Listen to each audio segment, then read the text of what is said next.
एक भैन जाके उस इंग्लैंड जा बड़े ते ना बगैर दे बच्चे ने दल्ले ने कुड़ी जावे हिसाब ही नहीं है।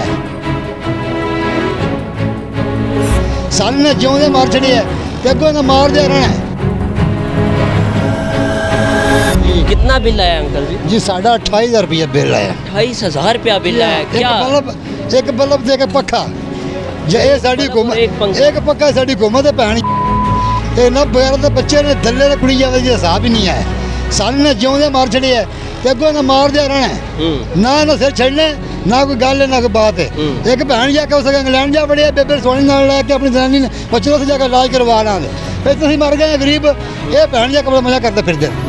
ये दल्ले लोग ने ना समझ ना पाकिस्तान का फल के बेड़ा कर करने वाले क्यों गालियां निकाल रहे हैं हुकूमत वालों से? इतना तंग ना करिए तंग नहीं की करिए ना बाल बजा भुखे मार छड़िया सी आप भुखे मार गए रक्शे चलाने तेल जो साढ़े को लैन नहीं होंदा ये असं करिए ना भैन जखन की दसो समझाओ सही या फिर सानू गोली मार छड़न हड़ताल की सारा मुल्क जलील होंदा फिरदा इन्हां बस नहीं होंदा फिरदा ते जे पिछले भैन जो आंदे ते हालत साडी नहीं होनी होई ना असं बचे रहना ये ते हुन की हालत कीती साडी आ वेख मजदूर बंद सारे चले वेख लो जो हालत बनी है की हालत इत्थे साडी अपनी छड़िया नहीं साडा ना सा लैन दिंदे साडी सामने या ये हुकूमत आ गई है भी 4 साल के साड़ी चली जाने दे अगले अपना टोर के आराम सुकून ना मगर जी नाज़रीन अंकल बहुत तंग है हुकूमत से और हुकूमत को जो है वो बहुत ही गालियां भी दे रहे हैं और हुकूमत को जो है वो ये बावर करा रहे हैं कि ये अपने जो है वो असल काम पर आए और पाकिस्तान की बेहतरी करे।